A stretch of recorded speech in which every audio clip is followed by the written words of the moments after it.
আল্লাহ ছাড়া কোনো ইলাহ নাই, আল্লাহ ছাড়া কোনো উপাস্য নাই, আল্লাহই একমাত্র রিজিক দাতা, আল্লাহই একমাত্র বিধান দাতা, আল্লাহই একমাত্র ক্ষমতাবান, আল্লাহ ছাড়া কোনো ইলাহ নাই, কোনো কিছু নাই।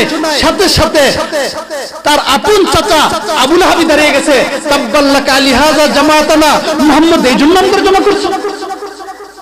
কি বলেন? শত্রুতা শুরু হয়ে গেছে।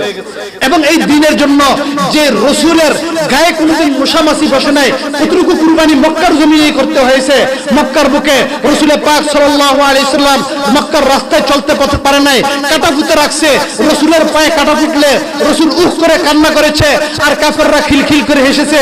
আর মক্কার বুকে রসুল, যে রসুলকে সবাই সম্মান করত, সেই রসুল পথে চলতে পারে নাই, গলায় গামছা লাগিয়ে আছে।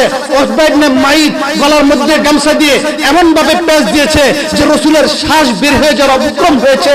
আরে রসুল সিজদা দিয়ে কাঁপতে পারে নাই, পচা উটের বুড়ি রসুলের গর্দানে চাপিয়ে দেওয়া হয়েছে। এরকম বিভিন্ন ভাবে নির্যাতন নিপীড়ন এই ইসলামের জন্য করেছে।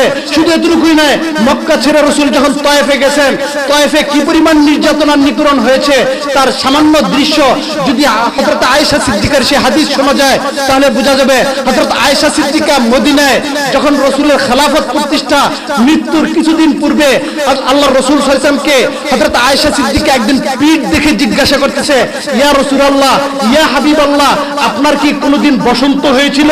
কোনোদিন কি আপনার পিঠে বসন্ত রোগ হয়েছিল? আপনার পিঠে এত দাগ কেন? আল্লাহর রাসূল সাল্লাল্লাহু আলাইহি ওয়াসাল্লাম বলতেছে, আয়েশা, আমার পিঠে বসন্ত হবে কোথায় থেকে? আল্লাহ তো আমার শরীরে মশা মাছি বসা পর্যন্ত হারাম করে দিয়েছে। বসন্ত হবে কিসের উপরে? আয়েশা, এগুলো বসন্তের কোনো দাগ নয়, বরং এগুলো হলো আমি যখন দ্বীনের দাওয়াত নিয়ে তায়েফে গিয়েছিলাম, তায়েফের কাফেররা আমার উপর এমন ভাবে নির্যাতন করেছে, এমন ভাবে নিপীড়ন করেছে, আমার পিঠকে পাথর মেরে মেরে এমন ভাবে জাজরা করে দিয়েছে যে সেই পিঠের সেই দাগ এখন পর্যন্ত মুছে না। তো মক্কার জমিনে রসুলকে এই দ্বীনের জন্য কুরবানি পেশ করতে হয়েছে। রাতের অন্ধকারে মক্কা থেকে রসুলকে মদিনায় হিজরত করতে হয়েছে, মাতৃভূমি ত্যাগ করতে হয়েছে।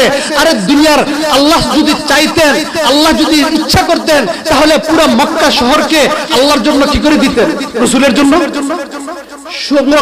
সুরক্ষিত করে দিতে পারতেন না? আর রসুলের পুরো বংশ খানদানি তো আল্লাহ তাআলা নির্বাচিত করেই রেখেছেন। আল্লাহ পারতেন, কিন্তু উম্মতকে শিক্ষা দেওয়ার জন্য যে উম্মত তোমরা ভুলে গেলে চলবে না, এই দ্বীনের জন্য তোমাদেরকে কুরবানি করতে হবে। রাসূল যেভাবে মক্কায় করেছেন, শুধু মক্কায় কুরবানি নয়, আমরা মনে করি মদিনায় গিয়ে আর কুরবানি করেন নাই। আরে মদিনায় গিয়ে প্রত্যেকটা মুহূর্ত, মাত্র 10 বছর আল্লাহর রাসূল জীবিত ছিলেন। এই 10 বছরে রাসূলের পেশানি থেকে কখনো পেরেশানির ঘাম যায় নাই, কখনো কুরবানি থেকে রাসূলের সময়